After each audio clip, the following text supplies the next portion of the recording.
कैसे हैं आप सभी लोग। मैं अक्षय शर्मा स्वागत करता हूं आप सबका आपके अपने चैनल करियरशाला में। तो गाइस, आज हम लोगों का ये सेशन रहेगा रिव्यू के लिए, यानी एसएससी सीपीओ का जो नोटिफिकेशन है उसी का आज हम रिव्यू करेंगे। क्या क्या फैक्ट्स डिटेल्स हैं जो हमें पता होना चाहिए, इन सब चीजों को आज हम डिस्कस करने वाले हैं। तो वीडियो को अंत तक देखना ना भूलें ताकि आपके जितने भी क्वेश्चंस हैं, जो भी क्वायरीज हैं सीपीओ से रिलेटेड, वो क्लियर हो सके। तो देखते हैं फर्स्ट स्लाइड हमारी। फर्स्ट स्लाइड कुछ इंपॉर्टेंट डेट्स को बयां करती है, कुछ इंपॉर्टेंट डेट्स हमें बताते हैं। तो फर्स्ट पॉइंट यहाँ क्या कह रहा है, 17 जून 2020 यानी कि वो दिन है जब आपका ये नोटिफिकेशन आउट हुआ। और अगर हम बात करें तो आप एप्लीकेबल हैं, एलिजिबल हैं अपने आप को एनरोल कराने के लिए इसी दिन से, यानी 17 जून से लेकर आप लोग अपने जो फॉर्म्स हैं सीपीओ के लिए वो फिल कर सकते हैं। कब तक? 16 जुलाई 2020 तक। ये इंपॉर्टेंट बात है, आपको याद रखना है। साथ ही अगर आप लेट हो जाते हैं, अगर आप भूल जाते हैं तो आप अगर हम बात करें 18 जुलाई यानी 18 जुलाई 2020 में आप इसे फिल कर सकते हैं ऑनलाइन मोड में लेट फीस पेमेंट के साथ। यानी अगर आप 18 जुलाई 2020 को फॉर्म फिल करते हैं तो गाइस ऑनलाइन मोड में आपको फीस पे करनी होगी, लेट फीस आपको पे करनी होगी। वहीं अगर हम देखें 20 जुलाई 2020 तो आपको याद रखना है कि ऑफलाइन मोड में आप लेट फीस देकर भी अपने आप को एनरोल करा सकते हैं। साथ ही अगर हम देखें एडमिट कार्ड की बात अगर हम करें तो एडमिट कार्ड पेपर 1 यानी 3 पेपर इसमें होते हैं, हम डिस्कस करेंगे बाद में। लेकिन आपको बस इतना याद रखना है कि जो हमारा प्री और मेंस, ऐसे याद रख लीजिए, जो प्री का जो एग्जाम है वो सितंबर 2020 में उसके एडमिट कार्ड हमें मिलेंगे, ये आपको याद रखना है। उसके साथ ही अगर हम देखें तो एसएससी का जो सीपीओ का पेपर 1 है उससे रिलेटेड इंपॉर्टेंट बात यह है कि एग्जाम 29 सितंबर से स्टार्ट होकर 5 अक्टूबर 2020 तक लिए जाएंगे। यानी कि पेपर 1 जो है आपको याद रखना है 29 सितंबर से स्टार्ट होके 5 अक्टूबर 2020 तक कंटिन्यू चलेंगे। वहीं अगर हम बात करें पेपर 2 के बारे में तो गाइस याद रखना है पेपर 2 स्टार्ट होंगे 1 मार्च 2021 से, ये आपको याद रखना है। तो ये कुछ इंपॉर्टेंट डेट्स थी, मुझे उम्मीद है क्लियर हुई होंगी। बढ़ते हैं अपनी नेक्स्ट स्लाइड की तरफ और जानते हैं कुछ और फैक्ट्स। अब देखते हैं जरा, सबसे इंपॉर्टेंट है एसएससी सीपीओ की एप्लीकेशन फीस, यानी जो एप्लीकेशन फीस है वो क्या रहेगी। तो यहाँ पे अगर हम बात करें तो याद रखना है जनरल और ओबीसी, गाइस बहुत ध्यान से सुनिएगा, जनरल और ओबीसी से जो बिलोंग करते हैं लड़के यानी केवल बॉयज को यानी मेल्स को ही ये फीस पे करनी है, जो कि कितनी रहेगी, केवल 100 रुपए। बाकी किसी भी कैटेगरी को ये फी पे करने की रिक्वायरमेंट नहीं है, यानी एसटी आपका एससी आपका जो फीमेल्स हैं उनके लिए कोई फीस यहाँ पर नहीं रखी गई है, वो फ्री ऑफ कॉस्ट इसमें आप अपने आप को एनरोल करा सकते हैं। तो ये चीज आपको याद रखना है गाइस, जो फी पे करनी है केवल और केवल जनरल और ओबीसी वाले जो लड़के हैं यानी जो बॉयज हैं, जो मेल्स कैंडिडेट हैं, उन्हीं को ये फी पे करनी है और फी कितनी है, केवल 100 रुपीज। तो मुझे उम्मीद है क्लियर हुआ होगा। बढ़ते हैं अपनी नेक्स्ट स्लाइड की ओर, जानते हैं कुछ और इंपॉर्टेंट फैक्ट्स। तो अब देखते हैं एग्जाम पैटर्न। तो एग्जाम पैटर्न आपको पता ही है कि बेसिकली अगर हम देखें तो आपको याद रखना है मल्टीपल चॉइस क्वेश्चन रहेगा, मल्टीपल चॉइस टाइप, यानी कि आपके पास एक क्वेश्चन होगा, 4-5 ऑप्शन होंगे, उसमें से कोई एक आपको टेक करना है। तो इस तरीके का आपका क्वेश्चन पेपर रहेगा, यानी मल्टीपल चॉइस बेस पर ही ये क्वेश्चन आपको दिए जाएंगे। अगर हम बात करें तो बायलैंग्वेज एग्जाम होगा, ये हिंदी और इंग्लिश दोनों में लिया जाएगा। साथ ही जो आपको याद रखना है वो ये है कि भैया पर अगर हम देखें एक क्वेश्चन के लिए आपका 1 मार्क है, लेकिन वहीं अगर हम बात करें अगर क्वेश्चन गलत होता है तो 0.25 मार्क्स आपके डिडक्ट भी किए जाएंगे आपके गलत आंसर के लिए। यानी अगर हम देखें तो आपको याद रखना है कि 1 मार्क यानी कि 1 मार्क आपको मिलेगा कब, जब आपका क्वेश्चन सही है, वहीं 0.25 आपका डिडक्ट कर लिया जाएगा अगर आपका कोई क्वेश्चन गलत होता है। साथ ही अगर हम देखें पेपर आपके 3 फेज में लिए जाएंगे। अगर हम देखें पेपर 1 ये इंपॉर्टेंट रहेगा, उसके बाद अगर हम देखें पेपर 2 में आपको याद रखना है मेडिकल टेस्ट होगा गाइस, ये आपका मेडिकल टेस्ट होगा और ये बहुत इंपॉर्टेंट है। अगर आप मेडिकल टेस्ट पास करते हैं तो ही पेपर 2 आप दे पाएंगे, अदरवाइज पेपर 2 आपको नहीं देना है, ये आपको याद रखना है। यानी बेसिकली बात ये है कि पेपर 1 के बाद पेपर 2 में आपका फिजिकल टेस्ट होना है और फिजिकल टेस्ट पास करने के बाद ही आप पेपर 2 के एग्जाम को फिल कर सकते हैं। तो बढ़ते हैं कुछ और फैक्ट्स के लिए नेक्स्ट स्लाइड की ओर। तो इसमें अगर हम देखें तो आपको क्या याद रखना है कि हमारे पास एजुकेशनल क्वालिफिकेशन क्या क्या होनी चाहिए। तो सबसे इंपॉर्टेंट बात यह है कि कोई भी ऐसा पर्सन जो कंप्लीट ग्रेजुएट है वो इस फॉर्म को फिल कर सकता है, यानी कि जो कंप्लीट ग्रेजुएट है किसी भी अगर हम बात करें एक यूनिवर्सिटी से जो रिकॉग्नाइज है तो आप आराम से फॉर्म फिल कर सकते हैं विदाउट एनी प्रॉब्लम। साथ ही मेल कैंडिडेट के लिए यहाँ पर एक शर्त रखी गई है, जो आपका पॉइंट नंबर 2 कह रहा है कि भैया आपके पास होना चाहिए ड्राइविंग लाइसेंस जो कि मोटर बाइक और कार चलाने का हो, यानी कार चलाने का और बाइक चलाने का जो आपका लाइसेंस है LMV वो आपके पास होना चाहिए। ये मेल कैंडिडेट्स के लिए पर्टिकुलर कंडीशन है जो उन्हें फॉलो करनी होंगी। साथ ही जो एक फिजिकल एग्जाम है उसको भी बहुत अच्छे से देना होगा टेस्ट में पास होने के लिए, टेस्ट में आगे बढ़ने के लिए। बढ़ते अपनी नेक्स्ट स्लाइड की ओर। ये कुछ क्राइटेरिया थे जो आपको याद रखने हैं। नेक्स्ट स्लाइड क्या बताती है, एज लिमिट, यानी एज लिमिट भी बहुत बड़ी चीज है। अगर हम देखें मिनिमम एज जो है इसकी 20 ईयर्स यानी 20 साल से आप इसे भर सकते हैं। अगर आप 20 साल के हो गए हैं तो बिल्कुल आप इसे फिल कर सकते हैं। और कब तक फिल कर सकते हैं, 25 ईयर्स, यानी कोई पर्सन जो आज के डेट में 20 साल का है और 25 साल तक का व्यक्ति इस फॉर्म को फिल कर सकता है विदाउट एनी प्रॉब्लम। और अगर हम बात करें तो ST वालों को एज रिलैक्सेशन भी दिया गया है, तो उनके लिए 5 इयर्स एज रिलैक्सेशन है, जबकि OBC वालों के लिए 3 इयर्स का है। साथ ही जो एक्स सर्विसमैन है उन्हें भी 3 इयर्स का एज रिलैक्सेशन दिया गया है। तो गाइस याद रखना है कि आपको समझना है ये बात कि जो ST और SC वाले हैं उन्हें 5 इयर्स का रिलैक्सेशन है एज में, जो OBC वाले हैं उन्हें 3 इयर्स का एज में रिलैक्सेशन मिलेगा, जबकि एक्स सर्विसमैन को भी 3 इयर्स का जो कह सकते हैं रिलैक्सेशन दिया गया है एज में। तो ये इंपॉर्टेंट बात थी एज से रिलेटेड जो आपको याद रखनी है। बढ़ते अपनी नेक्स्ट स्लाइड की ओर, देखते हैं कुछ और इंपॉर्टेंट चीजें। अब यहां पर बात बताई गई है नेशनलिटी और सिटीजनशिप की वाइज। तो नेशनलिटी और सिटीजनशिप है क्या, तो सबसे पहले इंपॉर्टेंट बात है कि इंडिया का सिटीजन तो इसे भर ही सकता है, साथ ही भूटान और नेपाल के जो लोग हैं वो भी इन फॉर्म्स को फिल कर सकते हैं विदाउट एनी कंडीशन। ये आपको याद रखना है। कंडीशन केवल एक छोटी सी यहां पर दी गई है कि गवर्नमेंट एक सर्टिफिकेट इशू करती है ऐसे लोगों को जो हमारे देश के नहीं है, यानी कि अगर हम देखें उसे बोला जाता है एलिजिबिलिटी सर्टिफिकेट। तो ये अगर सर्टिफिकेट ऐसे लोगों के पास है जो भूटान और नेपाल के लोग हैं, अगर उनके पास ये सर्टिफिकेट है तो विदाउट एनी प्रॉब्लम वो इस फॉर्म को फिल कर सकते हैं। तो गाइस याद रखना है कि नेपाल भूटान के लोग भी इसे फिल कर सकते हैं अगर उनके पास एलिजिबिलिटी सर्टिफिकेट है तभी, जो कि गवर्नमेंट की तरफ से ही इशू किया जाता है। बढ़ते हैं अपनी नेक्स्ट स्लाइड की ओर ताकि आपको कुछ और जानकारी मिल सके। अब अगर हम बात करें टोटल वैकेंसी क्या है, किस तरह की वैकेंसी रहेंगी, वो चीज भी जरा समझ लेते हैं। अब अगर हम देखें सबसे इंपॉर्टेंट बात, तो सबसे इंपॉर्टेंट बात यह है कि यहाँ पर मेल्स एंड फीमेल्स के लिए अलग अलग वैकेंसी निकली हुई है। अब मेल एंड फीमेल्स के लिए जब अलग अलग वैकेंसी निकली हुई है तो अलग अलग तरीके से आपको समझाते हैं।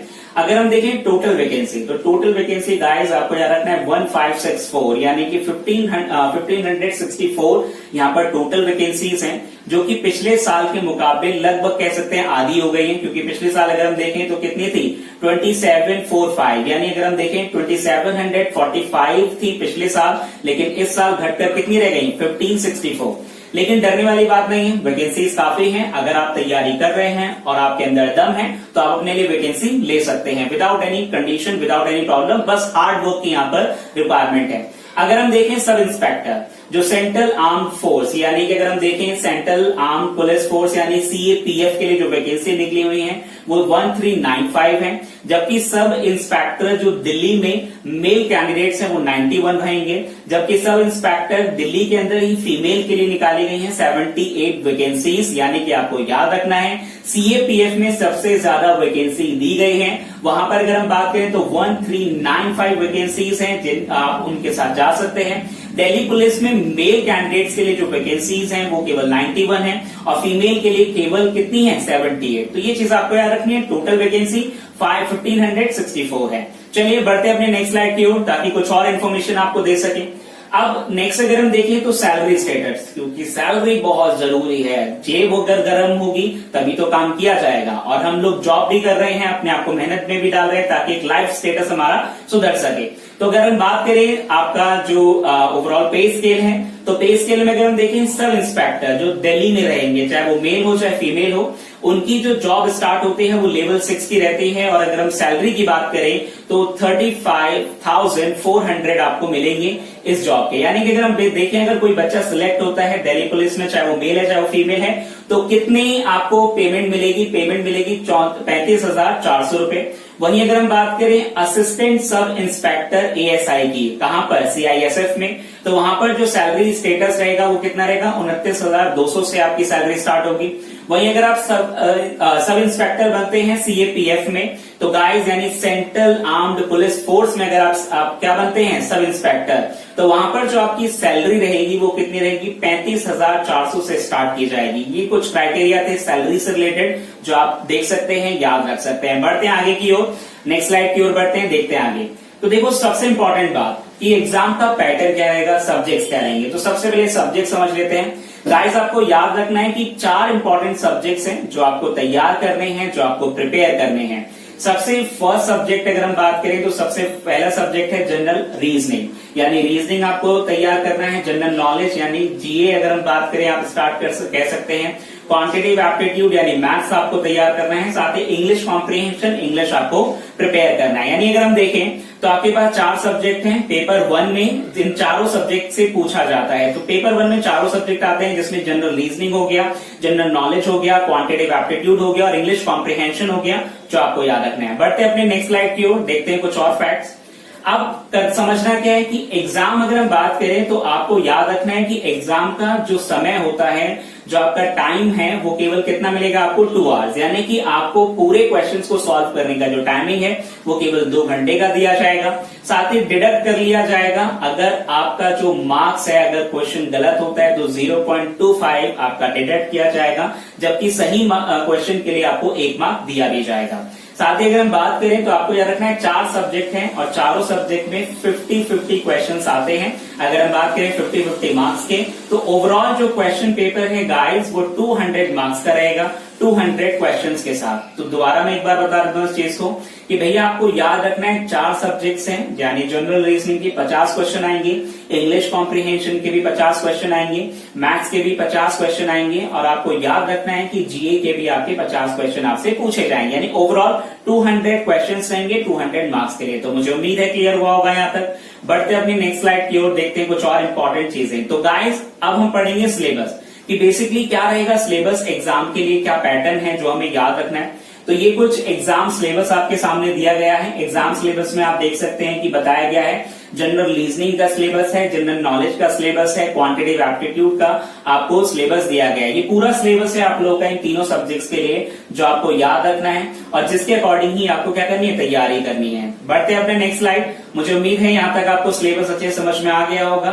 बढ़ते हैं अपने नेक्स्ट स्लाइड की ओर। अब एनालिसिस हम देखेंगे। एनालिसिस यानी प्रीवियस ईयर में क्या हुआ था, एग्जाम हुआ था 9 दिसंबर आपका एग्जाम की डेट थी 2019 में। तो उसी का हम क्या कर रहे हैं, एनालाइज ले रहे हैं कि प्रीवियस ईयर एग्जाम कैसा था। तो देखिए इंग्लिश के लिए सबसे पहले, तो इंग्लिश में आपको याद रखना है रीडिंग कॉम्प्रिहेंशन। तो गाइस याद रखिएगा रीडिंग कॉम्प्रिहेंशन से कितने क्वेश्चन आए, 5 क्वेश्चन आपका रीडिंग कॉम्प्रिहेंशन से आए।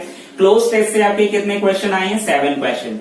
स्पेलिंग एरर्स आते हैं, आपने देखा होगा ग्रामर के अंदर, तो उससे भी हमारे 7 क्वेश्चन आए हैं। सेंटेंस इंप्रूवमेंट में आपके 8 to 10 क्वेश्चंस आपसे पूछे जाते हैं। वहीं स्पॉट द एरर यानी अगर हम देखें एरर क्वेश्चंस जो हैं वो 4 to 6 पूछे गए। वहीं वन वर्ड सब्स्टिट्यूशन यानी जो वोकैब से रिलेटेड अगर हम बात करें तो 4 to 6 क्वेश्चन वहां पर पूछे गए। वहीं सिनोनिम्स और एंटोनिम्स आप देख सकते हैं बहुत बड़ी वेटेज के साथ है, 10 से 13 क्वेश्चन। तो गाइज याद रखना है कि वोकैब सेक्शन बहुत ज्यादा इंपॉर्टेंट है हमारे लिए कि अगर हम एसएससी सीपीओ का एग्जाम निकालना चाहते हैं तो आपको जुट जाना है वोकैब को प्रिपेयर करने के लिए। आप देख सकते हैं एंटोनिम्स सिनोनिम्स को 10 से 13 क्वेश्चन पूछे गए एक साथ। वहीं वन वर्ड सब्स्टिट्यूशन के लिए 4 to 6 क्वेश्चन आपसे पूछे गए। वहीं इडियम एंड फ्रेजेस भी आप देख सकते हैं 5 to 6 इडियम एंड फ्रेजेस से भी क्वेश्चन आपसे पूछे गए। तो ओवरऑल इंग्लिश का एनालिसिस था ये। इंग्लिश किस तरीके से आपका चल रहा था ये आपको समझ में आया होगा।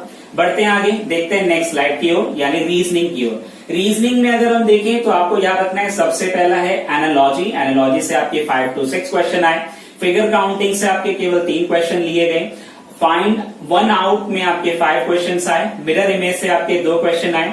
डायरेक्शन से आपके 2 क्वेश्चन आए और वेन डायग्राम से भी आपके 2 क्वेश्चन आ रखे हैं। स्टेटमेंट कंक्लूजन और सिलॉगिज्म यानी कि आपका सिलॉगिज्म जो है उसमें आपके 4 क्वेश्चंस आपसे पूछे गए। वर्ड फॉर्मेशन से आपके 3 क्वेश्चंस पूछे गए।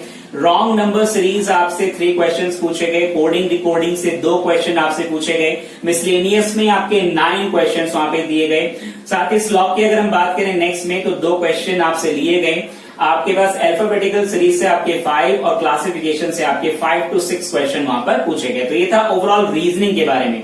बात करते हैं हम जीएजीएस। तो जीएजीएस में आपको याद रखना है कि अगर हम देखें 2019 के हिसाब से तो 10 से 15 क्वेश्चन जीए से पूछे गए, वो भी करंट अफेयर्स जो आपके आसपास चल रही है। वहीं जीएस में अगर हम देखें तो जीएस में प्रॉपर पॉलिटी से 5 to 6 क्वेश्चन पूछे गए, बायोलॉजी से 4 to 5 क्वेश्चन, केमिस्ट्री से 7, फिजिक्स से 5, इकोनॉमिक्स से 6 और ज्योग्राफी से 7, हिस्ट्री से 6, करंट अफेयर से 12 to 14 क्वेश्चन पूछे गए। तो ये हमने डिस्कस किया ही था अभी कि करंट इंपॉर्टेंट है, 12 से 14 क्वेश्चन पूछे जाएंगे। वहीं जीएस में भी अलग अलग टॉपिक से अलग अलग का पूछे गए सब्जेक्ट्स वाइज, तो मैंने आपको बताया। बढ़ते हैं अपने नेक्स्ट यानी मैथ्स की ओर, यानी क्वांटिटेटिव एप्टीट्यूड। मेरा भी बहुत ज्यादा डर वाला सब्जेक्ट है ये, बहुत डर लगता है सब्जेक्ट्स को देखने में। तो गाइस यहाँ पर अगर हम बात करें क्या क्या चीजें हैं वो देख लेते हैं। टॉपिक देखें तो डाटा इंटरप्रेशन से 5 क्वेश्चन आपसे पूछे गए, वर्क एंड टाइम या पाइप एंड सिस्टम से आपसे पूछे गए 7 क्वेश्चन, वही ज्योमेट्री से आपके 7 क्वेश्चन, मेंसुरेशन से आपके 6 क्वेश्चन पूछे गए, ट्रिग्नोमेट्री से आपके 4 to 6 क्वेश्चन पूछे गए, अलजेब्रा से आपके 4 to 6 क्वेश्चन पूछे गए, परसेंटेज से आपके 4 क्वेश्चन पूछे गए, टाइम स्पीड एंड डिस्टेंस से आपके 5 question, profit loss and discount से आपके 5 क्वेश्चन गाइस लिए गए यहाँ पर। उसी के साथ अगर हम बात करें एसआई और सीआई तो 2 से 3 क्वेश्चन, रेशियो एंड प्रोपोर्शन से 1 क्वेश्चन, मिक्स एंड एलिगेशन से आपके यानी मिक्सचर एंड एलिगेशन सॉरी, तो उसमें आपका 1 क्वेश्चन केवल एक आया है, एवरेज के भी आपके 2 क्वेश्चन आपसे लिए गए हैं। तो ये ओवरऑल था क्या आपका सब्जेक्ट्स के बारे में, यानी इंग्लिश में क्या रहा पिछले साल, या मैथ्स में पिछले साल क्या रहा, या रीजनिंग में पिछले साल क्या रहा, ये हमने डिस्कस किया। अब हम जानेंगे कट ऑफ के बारे में कि बेसिकली कट ऑफ क्या रही, किस तरीके से रही। तो अगर हम देखें यहाँ पर आपको दिख रहा होगा कि मेल कैंडिडेट्स के लिए अलग कट ऑफ है और फीमेल के लिए एक अलग कट ऑफ का वो कॉलम बनाया गया है। तो अगर हम देखें कैटेगरी वाइज तो ये थोड़ा सा आप चार्ट देख लीजिएगा कि ओवरऑल जो कट ऑफ है किस तरीके से रही। तो मेन अगर हम देखें अगर हम जनरल वालों के लिए अगर हम बात करें या फिर अगर हम बात करें एससी वालों के लिए इस तरीके की कट ऑफ दी गई है, तो आप एक बार इसे देख लीजिएगा। उम्मीद है मुझे क्लियर हो जाएगा आप लोगों को देखने के साथ ही इसमें एक तो मेल कैंडिडेट्स हैं, फीमेल कैंडिडेट्स हैं, कुछ डिपार्टमेंट्स हैं जो ऑलरेडी दिल्ली के होते हैं मेल डिपार्टमेंट, कुछ मेल स्पेशलाइज कैटेगरी है उनको भी यहाँ पर लिया गया है। तो इसे एक बार देख लीजिएगा कट ऑफ को ओवरऑल, ताकि आपको ज्यादा क्लियर हो जाए। बढ़ते हैं आपके नेक्स्ट स्लाइड की ओर। अब देखें गाइस तो याद रखना है कुछ छोटी मगर मोटी बात है, यानी कि कुछ इंपॉर्टेंट फैक्ट्स हैं जो आपको पता होने चाहिए। सबसे पहले पोस्ट कोड, यानी अब आप फॉर्म भर रहे हैं लेकिन अगर आपको ये नहीं पता कि कोड कौन सा डालूं, क्या करना चाहता हूं, तो गाइस वो मैं आपको डिस्कस कर रहा हूं यहाँ पे एक थोड़ा डिटेल में ब्रीफ में, ताकि आपको ये डाउट ना रहे। तो अगर हम देखें पोस्ट कोड ए यानी कि सब इंस्पेक्टर इन दिल्ली पुलिस के लिए आपका रहेगा, वो पोस्ट कोड बी यानी कि सब इंस्पेक्टर इन बॉर्डर सिक्योरिटी फोर्स यानी बीएसएफ में रहेगा, कोड सी यानी कि आपका sub inspector in central industrial security force में रहेगा, code D sub inspector in central reserve police force में रहेगा, वही कोड ई आपका सब इंस्पेक्टर इन इंडो तिब्बतियन बॉर्डर पुलिस में रहेगा यानी कि आईटीबीपीएफ में रहेगा। उसके बाद अगर हम देखें कोड एफ तो आपका रहेगा सब इंस्पेक्टर इन सशस्त्र सीमा बल यानी कि अगर हम देखें एसएसबी में आपका रहेगा। कोड जी की अगर हम बात करें तो assistant sub inspector in central industrial security force यानी सीआईएसएफ गाइस अगर हम देखें तो जी आपका कोड जी रहेगा। तो ये ओवरऑल कोड थे। अगर हम बात करें, अगर आप फॉर्म भर रहे हैं और आपको प्रॉब्लम हो कि भैया कोड क्या भरना चाहिए, किस में हमें जाना है, तो गाइस इन कोड्स को जरा एक बार देख लीजिएगा, रिव्यू कर लीजिएगा फॉर्म भरने से पहले। ठीक है, चलिए बढ़ते हैं नेक्स्ट स्लाइड की ओर ताकि आपको और जरा जानकारी दे सके। ये कुछ पॉइंट्स है गाइस जो आपको याद रखने हैं, क्योंकि छोटे छोटे डाउट्स हमारे रहते हैं कि सर क्या टैटू वाले फॉर्म फिल कर सकते हैं, क्या कम आईसाइट वाले फिल कर सकते हैं। तो गाइस बिल्कुल भी नहीं, कम आईसाइट वालों के लिए कोई काम नहीं है। जो मेरे जैसे स्पेक्स लगाते हैं, जिनकी आईज वीक है, वो इस फॉर्म को बिल्कुल भी फिल नहीं कर सकते हैं। ये आपको याद रखना है, क्योंकि 6x6 एंड 6x9 पूरा करेक्शन यानी फुल आपकी आईज ठीक होनी चाहिए, तभी आप इस फॉर्म को फिल कर सकते हैं। दूसरा इंपॉर्टेंट थिंग यानी नॉक नीज। अब नॉक नी होता क्या है, जैसे कई लोग के जो घुटने ना वो अंदर की ओर मुड़े होते हैं, तो ऐसे लोग जिनके घुटने अंदर की ओर मुड़े हुए हैं गाइस, वो इस फॉर्म को फिल नहीं कर सकते हैं। फ्लैट फुट यानी फ्लैट फुट, जैसे आप अगर जमीन पे पैर रखते हैं तो आपके पैर के बीच में गैप आता है। अगर आपके पैर के बीच में गैप आता है और आप बाकी क्राइटेरिया के साथ फिल एलिजिबल हैं तो आप बिल्कुल फॉर्म फिल कर सकते हैं। लेकिन अगर गैप नहीं आता है, फ्लैट फुट है, तो आप फॉर्म फिल नहीं कर सकते हैं। साथ ही वर्कर्स वेन यानी वर्कर्स वेन की अगर हम बात करें तो अगर हम बात करें अगर किसी नस में सूजन है, कहीं पर आपकी सूजन स्वेलिंग हमेशा होती रहती है, तो भी आप फॉर्म फिल नहीं कर सकते। स्क्विंट इन आईज यानी आईज में अगर आपकी प्रॉब्लम है जरा सी भी, यानी कई लोग होते हैं ना कि जो एक डायरेक्शन में नहीं देख पाते, थोड़ा सा कम दिखाई देता है, थोड़ा सा ज्यादा, तो इस तरह के लोग भी इस फॉर्म को फिल नहीं कर सकते। यानी परफेक्शन चाहिए हर तरीके से। वहीं अगर हम देखें, they should possess high colour vision, होना ही चाहिए आपका, ठीक है। Good in mental physical condition, यानी जो आपकी कंडीशन है फिजिकल और मेंटल दोनों फिट होने चाहिए दोनों से। They should free from physical effect, यानी कि कोई भी आपको बीमारी नहीं होनी चाहिए। यानी जब ये फॉर्म आप फिल करेंगे तो इस तरह कोई भी चीज आपके साथ नहीं होनी चाहिए, तो ये चीज आपको याद रखनी है। नेक्स्ट बढ़ते हैं हम नेक्स्ट स्लाइड की ओर। नेक्स्ट स्लाइड में आपको दे रखा है, जैसे मान लीजिए अगर आपकी हाइट 170 सेंटीमीटर है, यानी 5'7" हाइट है आपकी, तो आपका अगर हम बात करें चेस्ट की जो सेंटीमीटर होनी चाहिए 80 सेंटीमीटर होनी चाहिए, और फूल कर वो 85 होनी चाहिए, यानी कि बिना फूले तो 80%, इस तरीके से अगर हम बात करें, और फूल के आपका 85% होनी चाहिए, यानी 85 सेंटीमीटर सॉरी। और वहीं अगर हम देखें, अगर आपकी हाइट 165 सेंटीमीटर यानी 5x5 है, तो आपकी 80 सेंटीमीटर होनी चाहिए विदाउट एनी एक्सपेंडेशन, और एक्सपेंड के साथ 85 सेंटीमीटर। वहीं अगर हम बात करें मेल के लिए 5'4" अगर हाइट है आपकी, तो 77 सेंटीमीटर होनी चाहिए सेंटीमीटर्स में विदाउट एनी एक्सपेंडेशन, और अगर आप एक्सपेंड करते हैं तो वहां पर आपकी 82 सेंटीमीटर तक तो जानी ही चाहिए। फीमेल के लिए चेस्ट का कोई क्राइटेरिया नहीं है, ये आपको याद रखना है। बस हाइट आपको थोड़ा समझना है कि लास्ट जो है 50, यानी जिनकी हाइट 154 सेंटीमीटर, यानी जिन लड़कियों की हाइट 154 सेंटीमीटर मिनिमम है, वहां से वो इस फॉर्म को फिल करने के लिए एप्लीकेबल है। चलिए बढ़ते हैं अपने नेक्स्ट स्लाइड की ओर, देखते हैं कुछ और चीजें।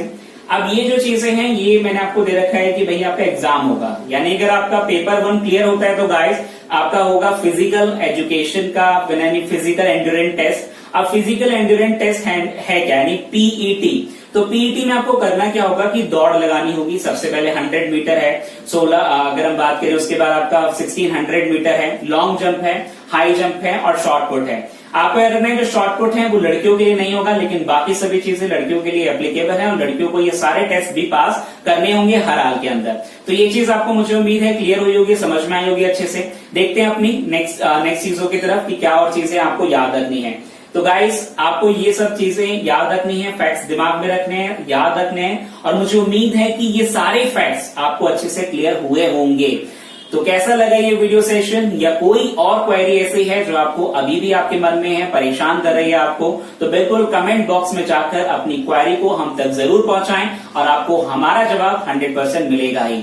मिलते हैं अगले नेक्स्ट सेशन में आपसे। Thanks to all, thanks to everyone.